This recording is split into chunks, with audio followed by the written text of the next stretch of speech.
6 weeks after our wedding, my wife hadn't touched me once. Not a hand on my shoulder, not a goodnight kiss. When I finally asked why, she looked me dead in the eye and said, "My body is my choice, Michael." I respect consent. I was raised by a mother and a sister who'd throw a shoe at any man who didn't. But lying there beside a woman who recoiled like I carried a virus, I felt something colder than rejection, a crack in the foundation. I'm Michael Carter, Austin. I run a company. I don't run from hard conversations.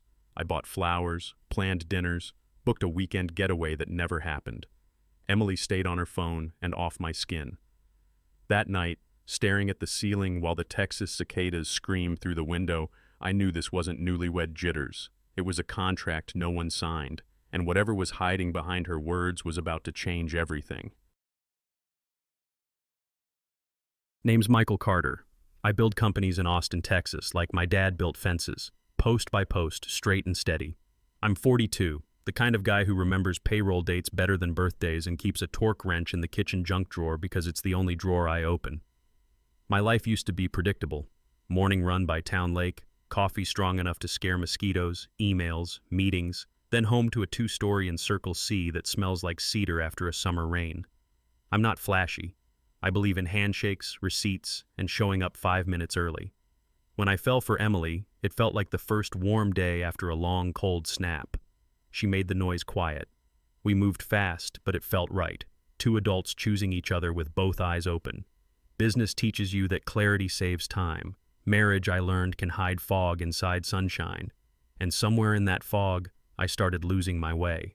Picture our wedding. Barton Creek Country Club dressed like a magazine spread. Hill country light pouring through floor-to-ceiling windows.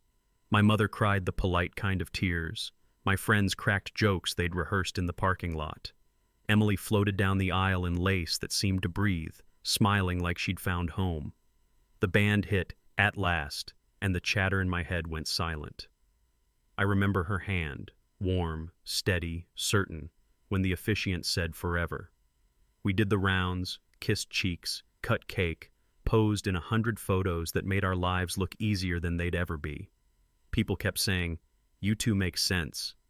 And I believed them, because the room believed them. That night, as sparklers hissed and our getaway car rolled toward the city, I felt 25, hopeful and invincible, like every decision I'd ever made had led here. If the story ended there, we'd have a postcard. Instead, we bought a ticket to something else. On our honeymoon in Tuscany, I learned my new wife could curate a life faster than she could live one. Emily chased golden light across vineyards while I chased reservations. Every meal started with a photo, then another, then clinking glasses. Sometimes my glass stayed empty. We rode a Vespa through roads that smelled like olive trees and rain. She rode her follower count.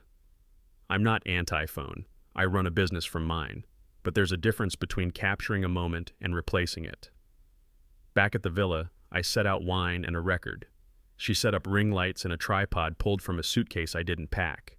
When I reached for her waist, she reached for the perfect caption. "Hold on, it's not posted," she said, eyes lit blue by the screen. I stood there, hands suspended, realizing the first night of our marriage had a third guest there, an audience I couldn't see, but could definitely feel. Back home, the fairy tale turned into a lease agreement. For 6 weeks, we lived like tenants splitting utilities. She claimed the guest room because the mattress helped her back, and I tried not to notice our king bed swallowing one side of the house whole. We coordinated calendars like coworkers. "You good with Thursday?" "I've got Pilates." Evenings were documentaries neither of us watched. 2 phones glowing like campfires, we sat without speaking.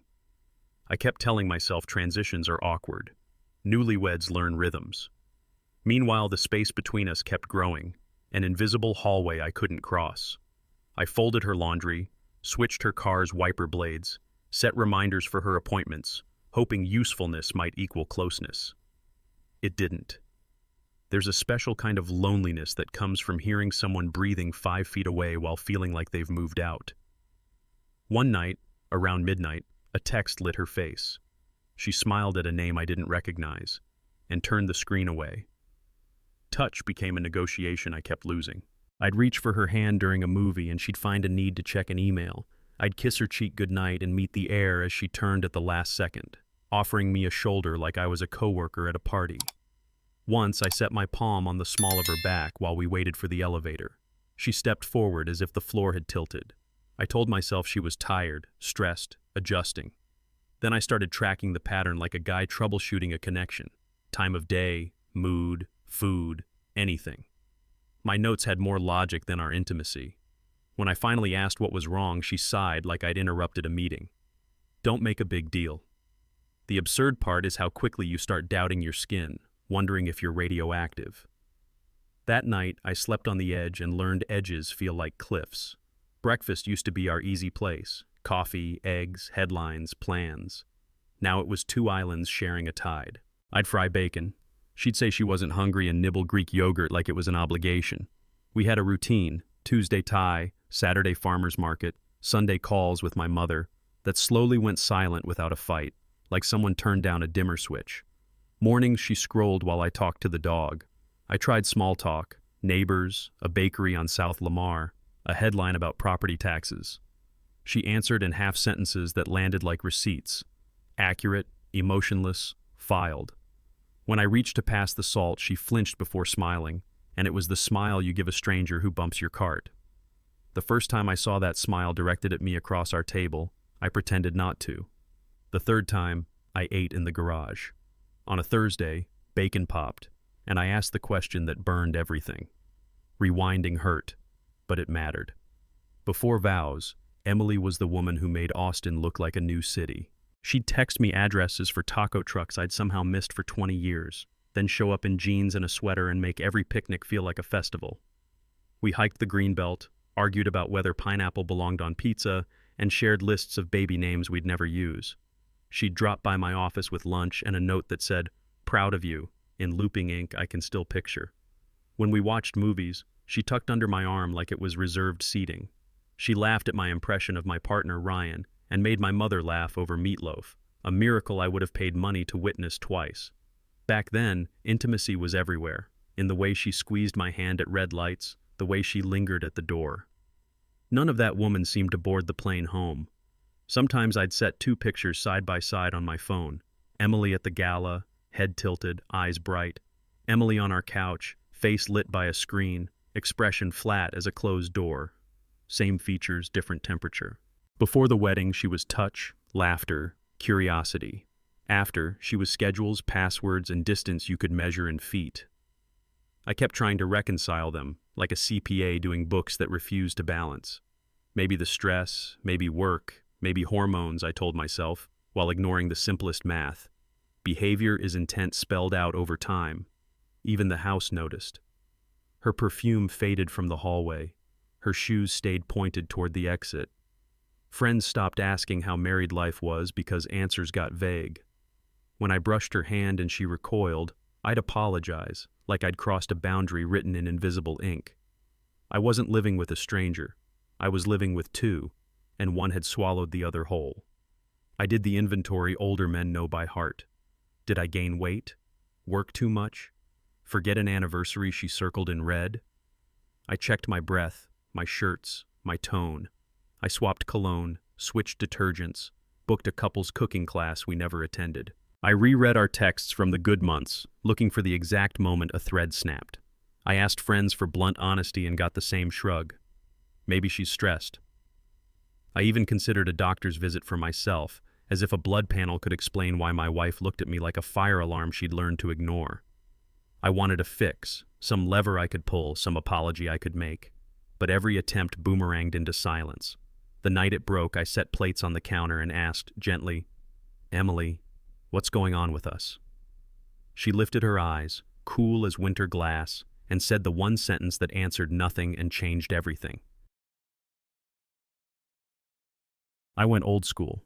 Flowers from the pricey florist on South Congress, not the grocery store. A Cabernet the clerk swore opens like velvet. I ironed a shirt, lit two candles that smelled like cedar and rain, and cooked her favorite lemon pasta. I even put on the playlist from our second date, the one she said felt like fall in a glass. When Emily came home, I met her at the door with a smile and a bouquet. She glanced at the flowers, said, "Pretty," and set them on the counter like a delivery. Dinner was good. Conversation wasn't. I tried stories from work, a goofy impression of my buddy Ryan, even asked about her Pilates instructor's dog. Her answers came like receipts. Short, accurate, finished. After dishes, I reached for her hand across the table. She checked a notification, then stood to load the dishwasher. The wine breathed. I didn't. Romance used to be a spark. Tonight, it felt like smoke.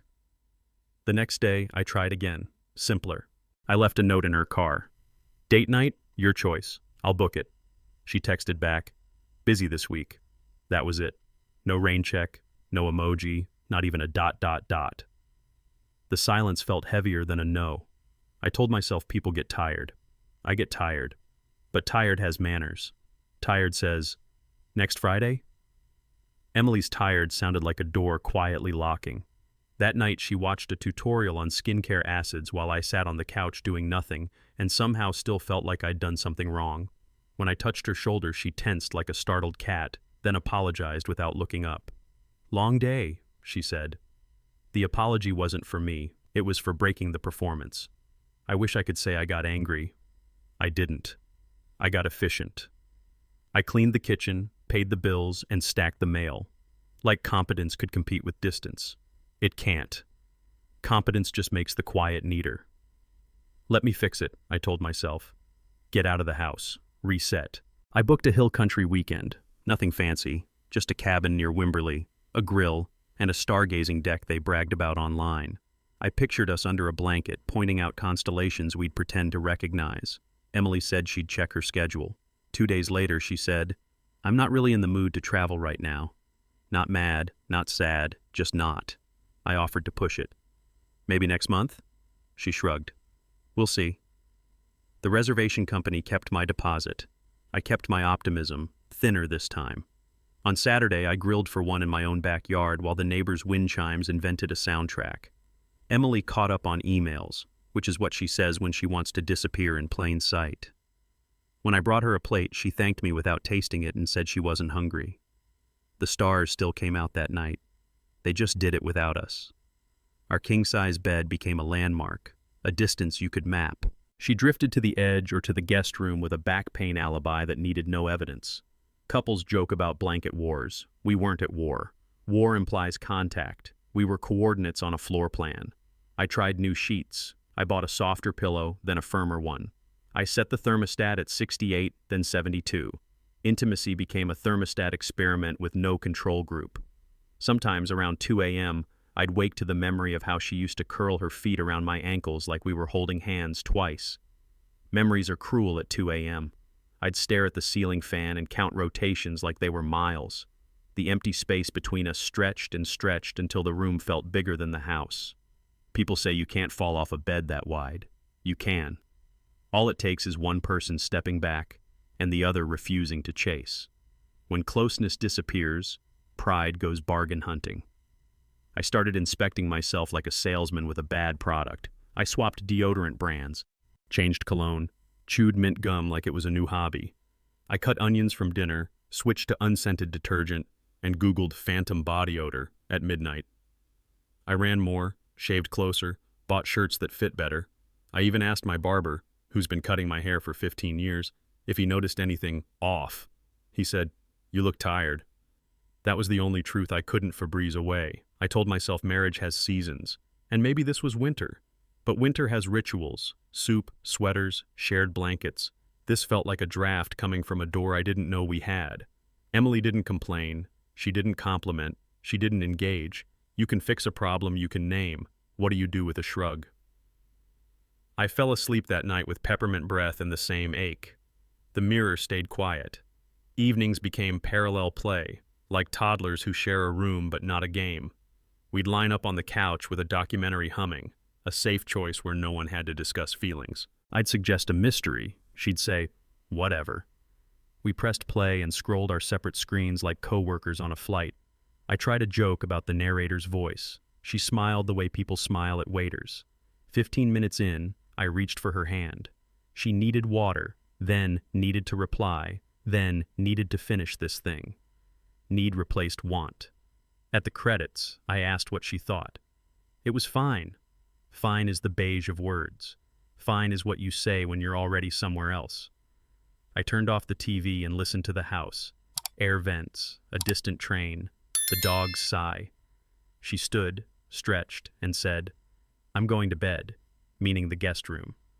"Night," I said, meaning please don't. She nodded, meaning I won't. I picked a good night. No deadlines, no visitors. I cooked simple comfort, roast chicken, green beans, mashed potatoes, food that reminds people of houses that felt safe. I set my phone face down to model what I hoped to see. After dinner, I asked, "Can we talk? Not a fight, just talk." She said, "About what?" I said, "Us." She inhaled like I'd asked her to move a couch. "Michael, I'm exhausted." I offered options. "Tomorrow morning? Saturday coffee?" She said, "You're overthinking." Then came the fog machine, generalities and vagueness. Life is complicated. I need space. Let's not force it. I said I agreed about space, but space shouldn't feel like exile. She checked a calendar that didn't have us on it. "Let's circle back," she said, the corporate phrase that sounds like action and means delay.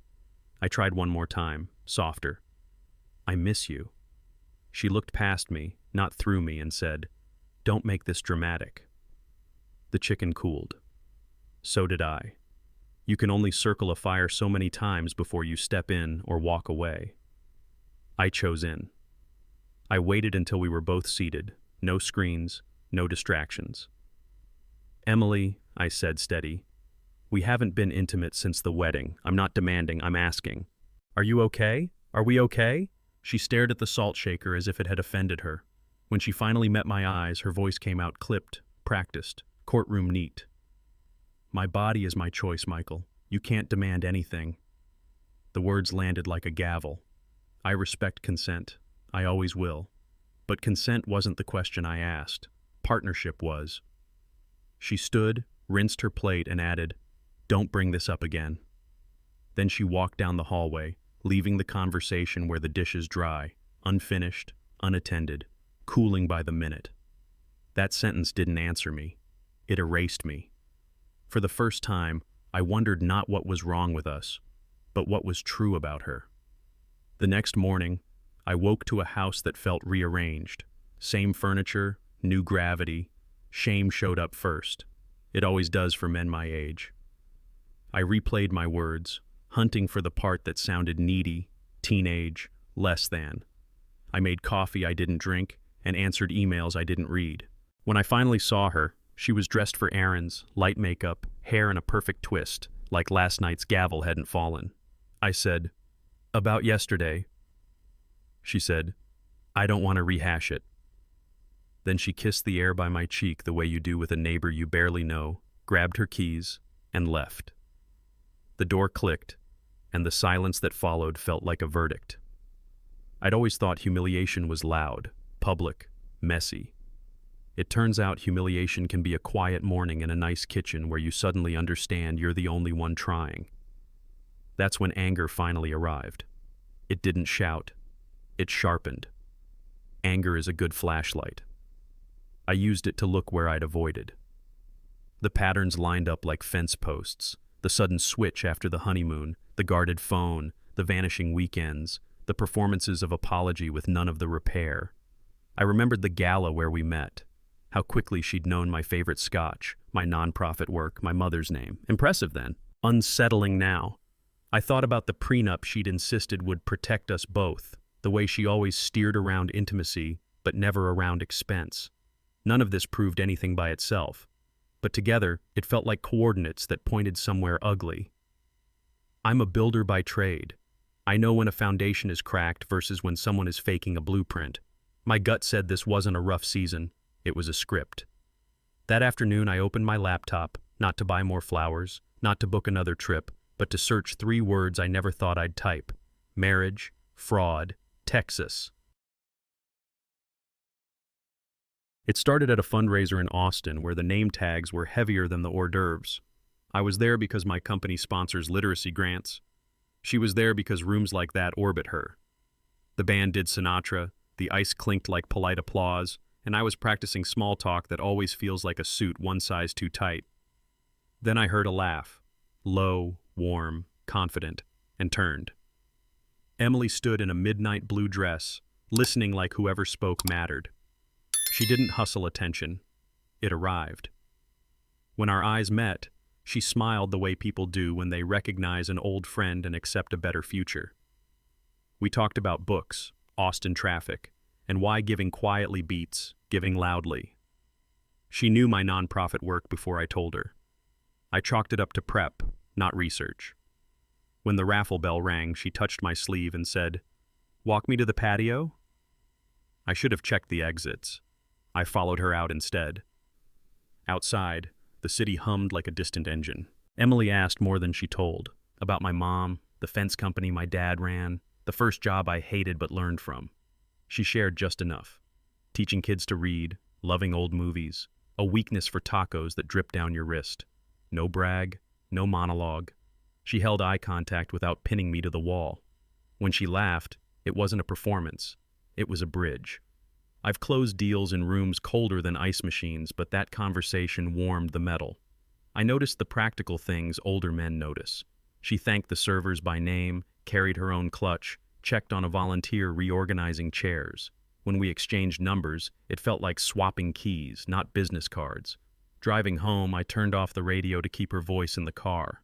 The last thing I saw in the rear view was the glow of the gala fading. The feeling in my chest didn't. We dated like grown-ups with calendars and dreams. Tuesday tacos, Saturday hikes, a standing invitation to any bookstore that smelled like pages and dust. She'd swing by my office with deli sandwiches and sticky notes that said, "You've got this."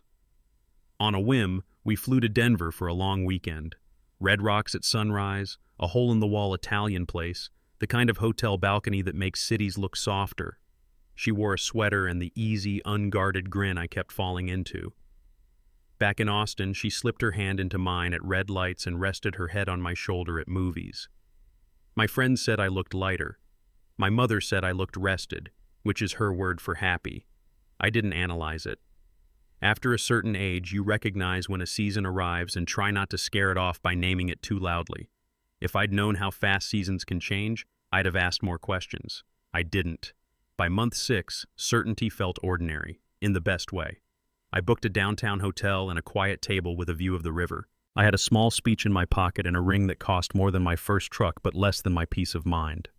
When I knelt, the city noise dimmed. Emily said yes before I finished the second sentence and kissed me like we'd been running and finally stopped. We called our mothers. Mine cried. Hers sounded delighted. Back in the room, we talked about houses, holidays, and names we liked if the future surprised us. I slept with the ring box on the nightstand, not because I feared losing it, but because I liked proof of a decision done right. We set a date, fast. 2 adults, steady jobs, a clear path. What could go wrong? That question belongs in horror movies and board meetings. We answered it with invitations and deposits. Winning my mother is like passing an audit with God watching. Emily did it in one Sunday dinner. She helped in the kitchen without performing helpfulness, asked about the tomato plants, and laughed at Mom's joke about my teenage mustache, a tragedy we all survived. After pecan pie, Mom pulled me aside by the sink and said, "She's a keeper," in the tone she reserves for very good news and very rare people. My mother has met everyone I've ever dated. Approval is not her default setting. On the drive home, Emily rested her hand on my knee, and I thought, this is what adults mean by partner. My phone lit up with texts from friends, half congratulations, half bets on honeymoon destinations. The world felt aligned, work stable, home forming, family nodding yes. If you've lived long enough, you know these are the moments you memorize. I framed it in my mind and set it on a shelf I didn't expect to dust. Our wedding looked like a promise you could photograph. Barton Creek Country Club gave us hill country light and windows the size of decisions. The band slid into At Last, and even the waitstaff smiled. Emily glowed in lace like someone switched the room from fluorescent to morning. I remember the weight of her hand and the way my mother's shoulders finally dropped. Friends clinked glasses, told stories that made me both proud and embarrassed, and the photographer captured angles that flattered us into a better story. We left through a tunnel of sparklers, waving at people who loved us in ways I didn't deserve. Back at the hotel, I looked at our rings on the nightstand and felt older in the way men want to feel older. Anchored. If someone had pressed pause, I would have lived in that frame for a year. Life doesn't pause. It cuts. And the next scene can look familiar until you realize the lighting changed. Those first married days tasted like settling into a chair that finally fits. We unpacked gifts, returned 3 toasters, and merged calendars with a confidence that felt earned. I set up a bookshelf for the novels she recommended and found space in the pantry for the teas I pretended to enjoy. We argued gently about throw pillows and laughed about the size of the bed. Big enough for bad dreams to get lost, she said. At night we lay there naming trips we'd take and recipes we'd learn. The click of our house cooling after sunset sounded like contentment. You reach an age where you stop chasing adrenaline and start appreciating the peace of a working ice maker. That's where I thought we were headed. Boring in the way happy people are accused of being boring. If there were cracks, they were hairline and invisible. Then, slowly at first and then all at once, the chair felt wrong. Or maybe it was never mine. The first change was small enough to ignore. Emily needed space after work, which I understood. The world takes your energy and returns paperwork. Then space became standard. Hugs got postponed. Kisses missed their mark. By week 2, her smile thinned. By week 3, the guest room helped her back, and my texts got the kind of replies you send your utility company. I asked if she was overwhelmed. She said she was fine in that tight voice that means don't ask again. I offered help. She offered silence. The woman who once curled against me like it was a reflex now moved like we were magnets flipped the wrong way. I've seen switches like this in business, acquisitions that die after the champagne. At home, I kept waiting for the return to normal that never arrived. One night, I reached for her hand and caught air.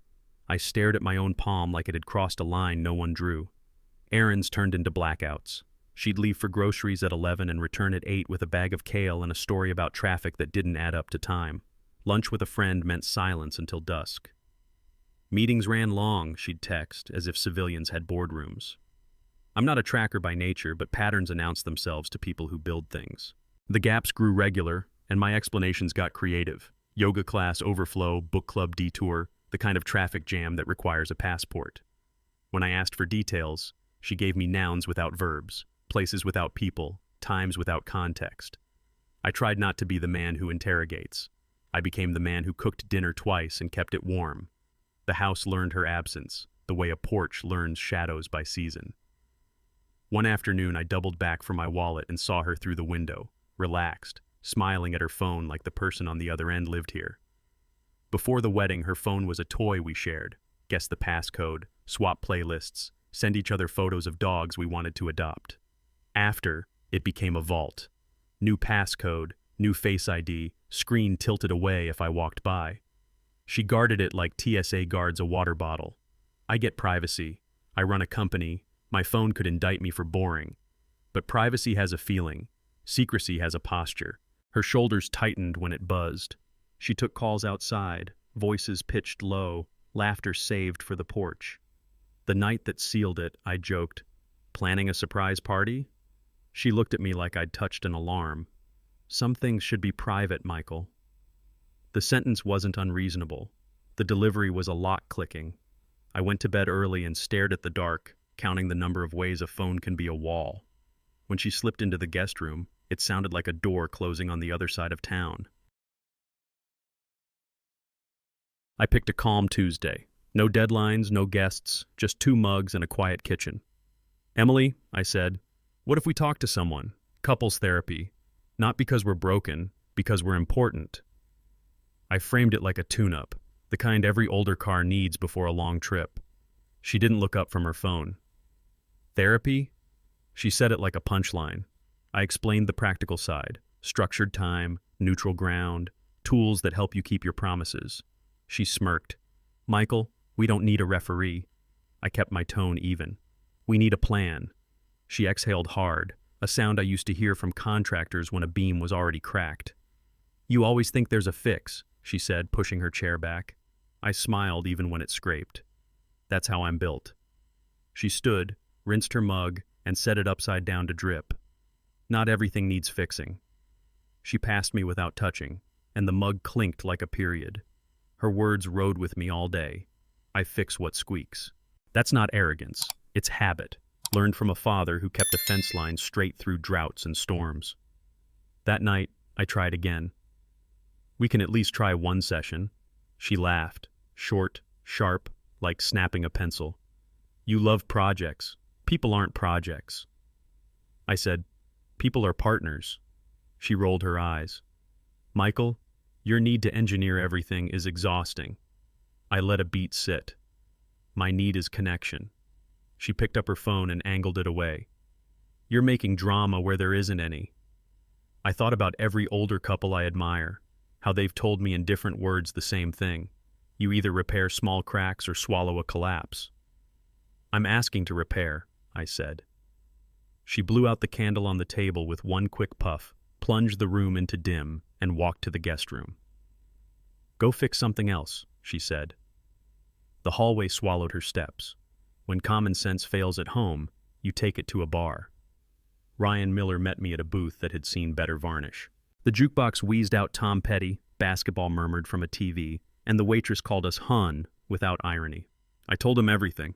6 weeks of distance, the therapy laugh, the phone that might as well be a safe. He didn't interrupt, just turned his glass slowly like he was threading a bolt.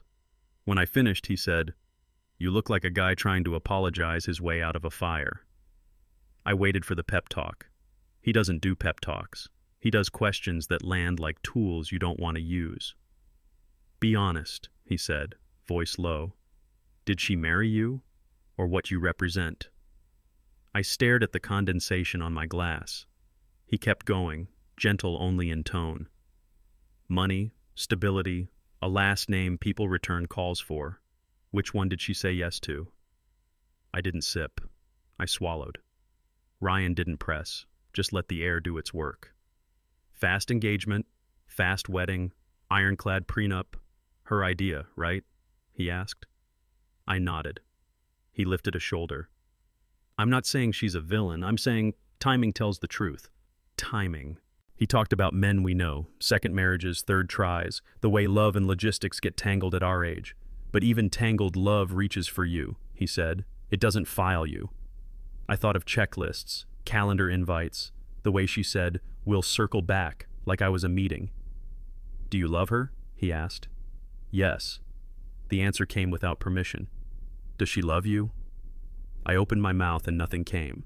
The jukebox changed songs. The silence stayed. Ryan tapped the table twice. That gap, right there, that's your problem. He paid the tab before I could argue and slid me the receipt. On the back he'd written one word. Evidence. Walking to my truck, I realized I didn't know what I was proving, or to whom. Sunday dinner at Mom's is the place truth gets ladled whether you asked for it or not. Emily came, polite, pretty, present in all the performative ways. She brought flowers, complimented the roast, asked about the neighbor who fell and broke a hip. It should have been enough. But Mom watches energy, not etiquette. After dessert, she wiped her hands and said, Michael, help me with the dishes. That's code for a talk. With the water running, she kept her voice low. Is everything okay? I said we were adjusting. She shook her head. She looks at you like a roommate. She placed a plate in the rack. Not even a roommate she likes. I wanted to defend my wife. I wanted to defend myself. Instead, I rinsed a glass and saw my face in it. Warped, elongated, not quite mine. Mom squeezed my shoulder. You don't have to make this make sense alone. Emily walked in smiling, drying her hands on a towel. The room felt staged. I felt seen. There's a day in every long project when you stop hoping the wrong measurements will magically add up. I hit that day. I stopped explaining away distance with words like busy and phase. Busy people still reach across couches. Phases don't lock phones. I sat at the dining table with a legal pad like I do when the business bleeds. List the problems, list the resources, draw lines that either connect or don't. My pen hovered over us and found no line back to together. I remembered our vows, then remembered how quickly they turned into schedules. I thought about love as action versus love as theater, and I circled theater. That's when the grief changed shape. It wasn't sadness anymore. It was clarity. Hard, cold, unflinching. If this was a marriage, it was one in name only. A frame with a stock photo still inside. The next step wasn't flowers or trips. It was an answer. And answers rarely live in wishful thinking. The question left my mouth before strategy could edit it. The fridge hummed, the dog's tag clicked, and she was halfway down the hall, robe tied like armor. "Emily," I said, voice steady, "what do you actually want from me?" She stopped but didn't turn. "To not be managed," she said. "To be left alone." I moved closer, careful, like approaching a skittish horse. "Left alone, as in space tonight? Or left alone, as in marriage doesn't mean anything to you?" She finally faced me. Her eyes were cool, precise, like a contractor quoting a job they never planned to take. "It means boundaries." I nodded. "Okay, what are yours?" She shrugged. "Don't push." I swallowed anger and tried honesty. "I'm lonely in a house I bought for two." Her mouth twitched. Pity? Irritation? "That's not my problem," she said, then reached past me for a glass. The cabinet door bumped my shoulder. It wasn't an accident. The sound was small.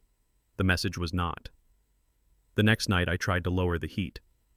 "I'm not demanding," I said. "I'm asking for partnership." She tilted her head like she'd spotted an error. "Maybe the problem is you think you're entitled to me because we're married." The word entitled hung there, sticky. I stepped back. "I'm entitled to honesty. I'm entitled to a conversation that isn't a courtroom." She folded her arms. "You're making intimacy a quota." I shook my head. "I'm making us a priority." She laughed, bitter and brief. "You always frame it like virtue." I let the quiet stretch. "Is there someone else?" Her eyes flashed, not hurt, offense at the audacity. "You don't get to interrogate me." The room shrank. The air got thin. I realized we weren't fighting about a solution. We were fighting about whether a solution was allowed. A line had been drawn, and I hadn't drawn it. I stared at the floorboards we chose together and felt them tilt under my feet. Anger wanted a scene. I gave it order. I washed the dishes, wiped the counters, took the trash out. Routine steadies men my age. It reminds us we can still shape a small world when the big one slides. Back inside, I sat at the table where we'd signed thank you notes after the wedding and made a different kind of list. What I could control, what I couldn't, and what I'd stopped pretending I didn't see. I wasn't going to beg. I wasn't going to police. I wasn't going to keep buying flowers for a vase that never filled. If there was truth here, it wouldn't be coaxed by romance. It would be exposed by light. I placed my ring on the table, not as a threat, not as theater, but as a placeholder for the vows I wanted back. Then I picked it up, slid it on, and felt the weight differently. Not love, resolve. I opened my laptop. The search bar blinked like a dare. I typed slowly at first, as if speed could make it more real. Texas marriage law, lack of intimacy fraud. The results weren't sitcoms or advice columns. They were statutes, plain-spoken articles, cases where judges use dry words for messy lives. I'm not a lawyer, and this wasn't legal advice. But patterns emerged even I could follow. False pretenses at the time of marriage, concealment of material facts, entering a union with no intent to fulfill basic marital obligations. I felt heat rise and then level out into a cold focus I recognized from hard quarters at work. This wasn't about a bad month or a mismatched love language. If she married me with a plan that never included a real marriage, that plan had a name. I read until the clock forgot to move. Somewhere between a statute summary and a case note, a sentence landed like a key. If consent is secured by deception, the contract isn't what it claims to be. I wasn't crazy, I was a mark, and marks can fight back. I printed the statutes and spread them on my kitchen table like blueprints. Highlighter bled through the pages while the coffee maker clicked and hissed. The language was dry, but the meaning wasn't. If someone enters a marriage under false pretenses, never intending to live like a spouse, there's a word for it. Fraud. Not a spat, not we grew apart. Fraud. I'm a builder. I know the difference between a house with squeaky hinges and one framed with rotten lumber. This wasn't squeaks. I circled phrases that felt like they'd been written for my life. Concealment, misrepresentation, intent at the time of marriage. It wasn't proof, not yet, but it was a map. And maps are how men my age get home when pride would rather drive in circles. I stacked the pages, slid them into a manila folder, and wrote a single name on the tab. Emily. By the time the sun angled across the table, I knew what to do next. Find help. Her office looked like success with a conscience. Steel, glass, and a view of Austin that reminded you the world keeps moving while your life stalls. Susan Blake shook my hand like she respected time. Tell me, start to finish, she said, legal pad ready. I laid it out. The switch after the wedding, the locked phone, the vanishing weekends, the sentence that erased me. My body is my choice. She didn't flinch or fill the silence with sympathy. She asked dates, names, who saw what, when. Older men know this feeling from good mechanics. You hear competence and your shoulders drop an inch. When I finished, she set her pen down. You're not here for revenge, she said. You're here for clarity. I nodded. And justice, if the facts support it. She tapped the folder I'd brought. We'll need evidence. I said, I'll get it. She said, I'll guide you. I'd come in with a folder and a theory. I left with a plan and a lawyer. At our next meeting, Susan walked me through the difference between heartbreak and deception. You can have a bad marriage without a crime, she said. But if she never intended to be a spouse, if intimacy, partnership, and shared life were props, not promises, that's fraud. She didn't grandstand. She diagrammed. We'll build a record. Timelines, communications, financial patterns, any statements that show intent before and after the wedding. She asked about the prenup Emily pushed for. I told her. If fraud's proven, Susan said, contracts fall. They depend on honest consent. I felt something shift, like a floor settling after a storm, not triumph, alignment. But feelings aren't evidence, she added. We need proof in her words or behavior that a judge can hold. She slid over a checklist. Simple, brutal. Can you do this? I looked at my hands, the scuffs from weekend projects, and said, yes. She nodded.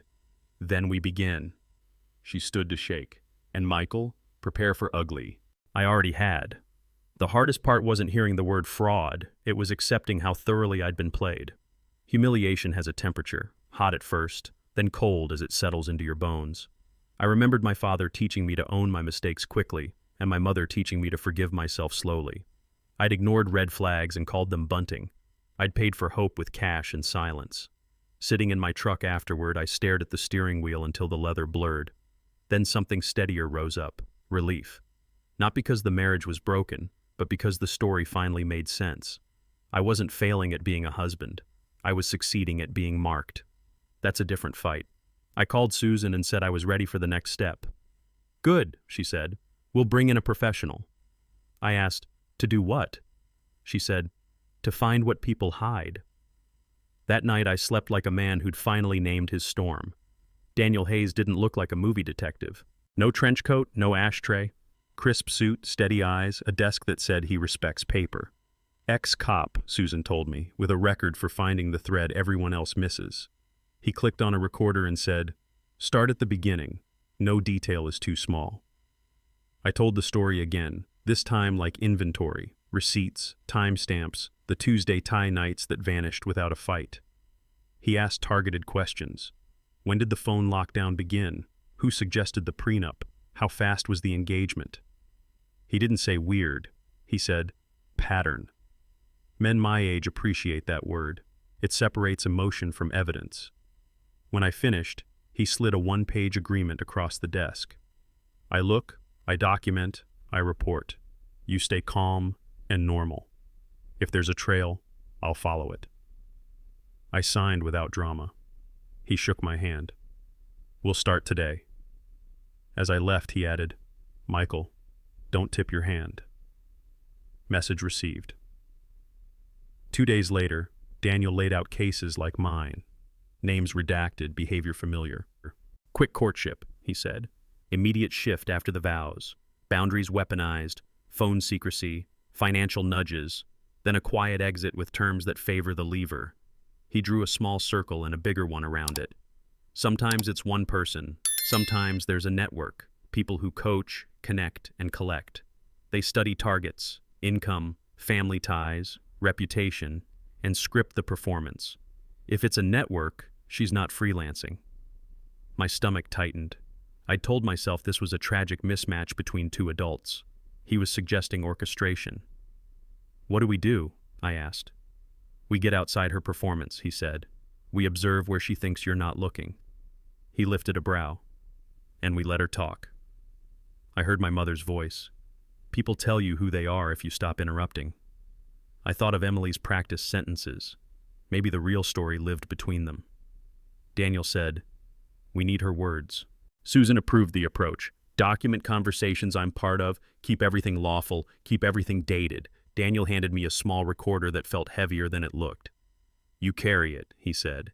You don't provoke, you don't accuse. You let her set the stage, and you ask ordinary questions. The instructions were simple.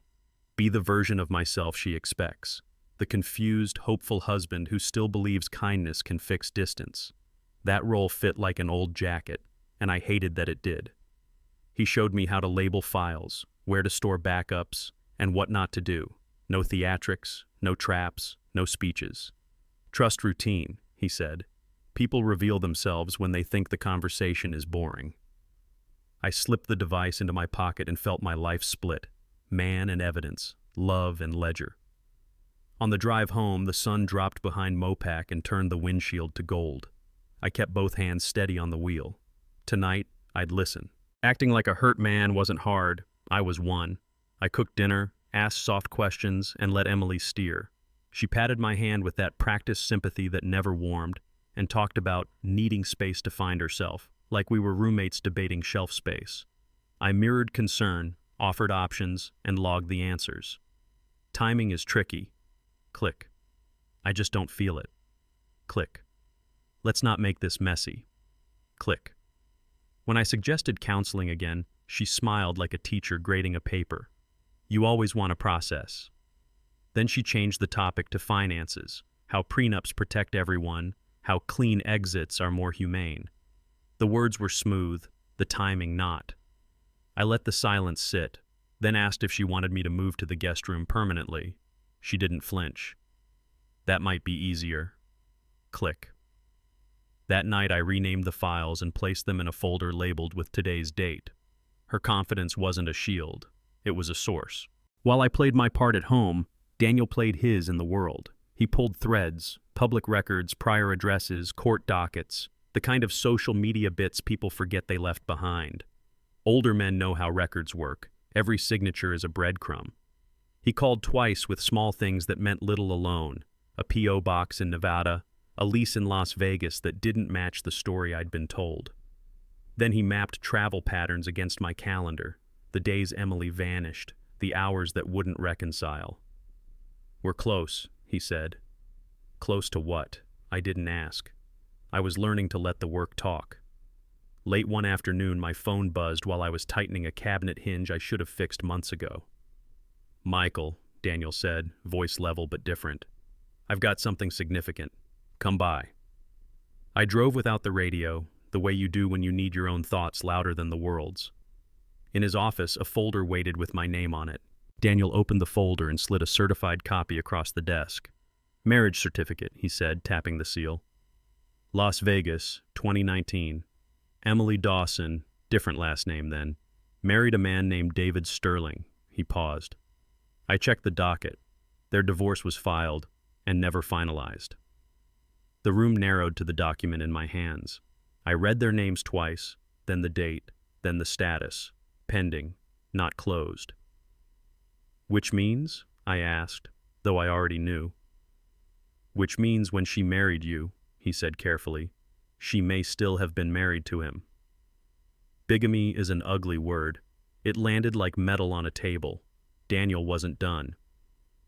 There's more to verify, and we will, but this is enough to change the posture of your case. I thought of vows set under hill country light and contracts signed in tidy offices. If she was already someone else's wife when she became mine, what exactly did I marry? The next step wrote itself: court. Daniel slid over a police report from Nevada. David Sterling, the man she married before me, had filed it 6 months after she disappeared. Forged checks, unauthorized credit cards, total losses near $200,000. I stared at that number the way a small business owner stares at a payroll deadline. 200 grand is trucks, tuition, and 20 years of someone's Saturdays. The report listed dates that overlapped with the honeymoon phase she once described as life-changing. It was life-changing, just not the way I'd imagined. I pictured my dad's old ledger, the neat columns, the way he'd tap a finger when something didn't add up. This added up too well. I'd been calling our trouble a season. Seasons don't sign affidavits. I asked Daniel if this could be a one-off, a desperate moment. He shook his head.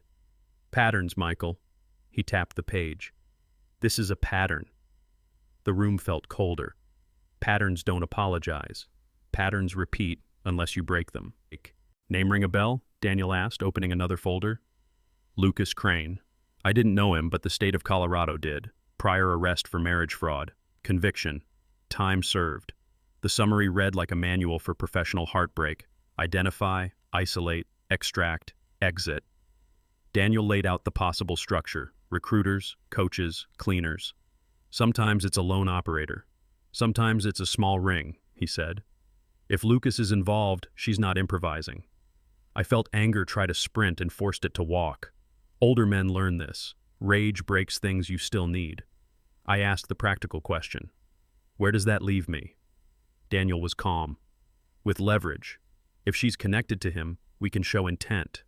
He paused. But we'll need more than records. We need them together. I thought about our guest room, the polite smiles, the phone turned away. If she had a partner, that was the audience she'd been performing for. Can you prove it? I asked. Let's go find out, he said. 2 days later, Daniel slid a set of photos across his desk. South Congress, mid-morning, the kind of cafe where laptops outnumber napkins. Emily sat across from a well-dressed man who matched the file photo of Lucas Crane within a haircut. Their heads leaned in. Their body language didn't say errand, it said plan. In one shot, her smile looked like the one I hadn't seen since before the wedding, the relaxed kind that pulls you closer without trying. In another, his hand hovered over hers as they studied a screen. I knew that hand without knowing the man. Practiced, persuasive, careful. Daniel pointed to timestamps that matched the hours Emily had been getting groceries. We'll keep building, he said. Patterns, not snapshots. But the snapshots were enough to make the room tilt. I had come to suspect a script. Now I could see the co-author. I felt my jaw set in a way it hadn't in months. What's next? I asked. Daniel said, we listen. That afternoon, Daniel pressed play on an audio file. The cafe hum faded up, then Emily's voice, warm, intimate, the one I used to look for at midnight. Don't worry, she said low. The plan is perfect. Michael will pay. A man answered in a tone I didn't recognize but already hated. He won't fight the annulment? She laughed softly, a sound I'd once called music. He'll be relieved to be done. He won't make it messy. I gripped the arm of the chair until the wood complained. People talk about proof like it's a gavel. It felt more like a mirror, reflecting a version of me I didn't want to see. Decent, trusting, easy to map. Daniel paused the file and let the silence do what silence does. We'll verify chain of custody, he said. But this is her intent, in her words. I nodded. There it was, the thing I couldn't name, finally named by the only person who could. Next step, consequences. I walked to the window and watched Austin move like my life hadn't just pivoted. Delivery trucks, dog walkers. A dad loading a stroller into the back of a dusty SUV. Ordinary kept happening while my ordinary died. The humiliation was real, but it wasn't the headline anymore. Clarity was. Emily wasn't a confused newlywed or a complicated soul searching for space. She was a professional. This wasn't about mismatched love languages. This was about a plan built on my predictability. Older men like me believe in contracts, calendars, and good faith. She believed in leverage. Fine. We'd meet on ground I understood. Records, timelines, courtrooms where words are weighed, not performed. I turned back to Daniel. "We push," I said. He nodded. "Susan's ready." I wasn't shaking. I wasn't shouting. I was finally steady. She had trained for soft exits and quiet settlements. I had evidence, a lawyer, and a spine I'd almost forgotten. The mark in this story just stood up. Susan laid it out like a chess endgame. "We don't shout," she said. "We invite."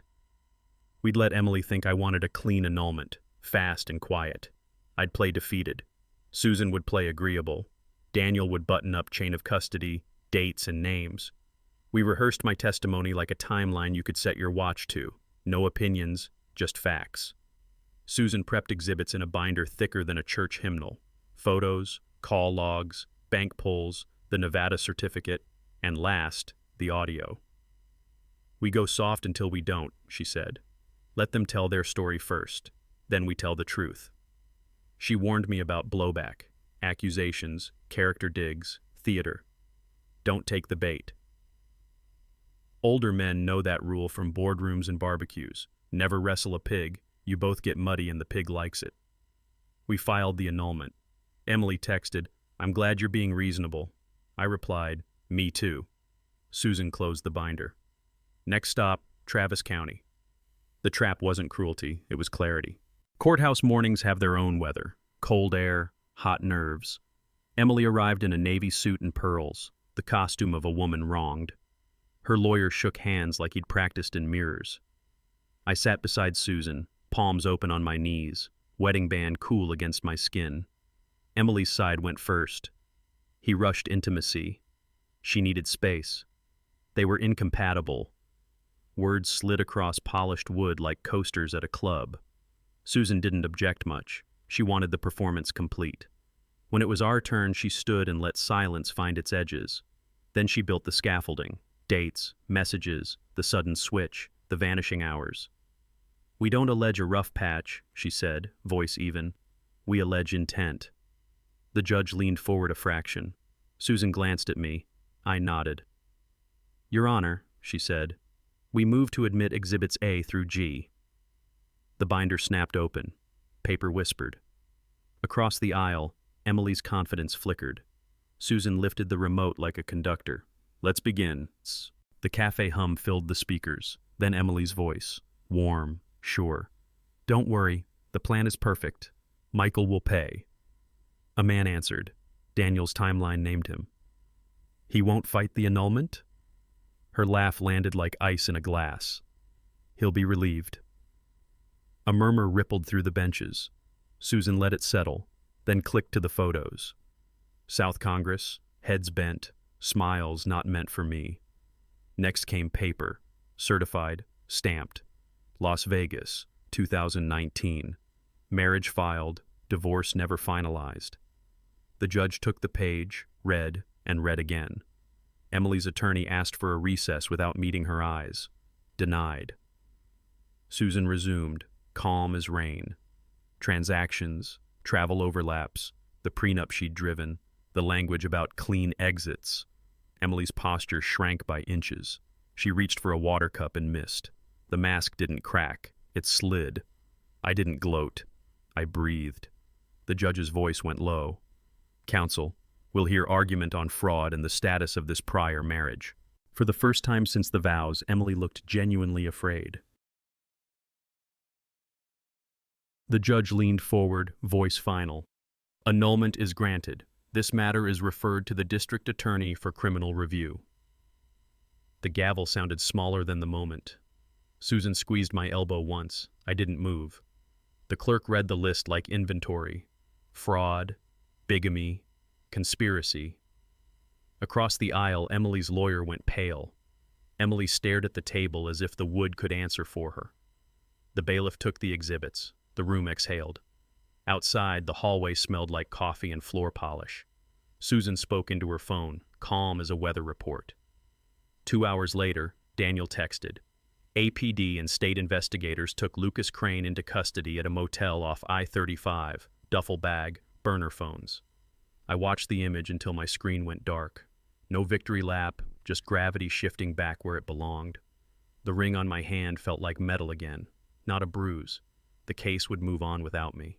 For the first time in months, I breathed. Outside the courthouse, Austin felt wider, air brighter, noise softer, gravity returned to its proper place. I stood on the steps and let my lungs do what they'd forgotten. Work without the weight. I'm not a victim anymore. I'm a man who walked through a fire, learned how it was lit, and left it behind. The lesson wasn't pretty, but it was clean. Sometimes the person you call destiny is just a mirror reflecting what you ache to believe. Love deserves truth, not theater. Boundaries deserve respect, not manipulation. And the part of me that kept apologizing for being hurt, he's done. From here, the work is quieter. Paperwork, sleep, dinners with people who hug back. Maybe one day I'll trust the light without checking for wires. For now, I'll take the win of breathing. If you were in my shoes, what would you choose? Forgiveness that risks the same wound, or justice that draws a line? Tell me. I'm listening. Tonight.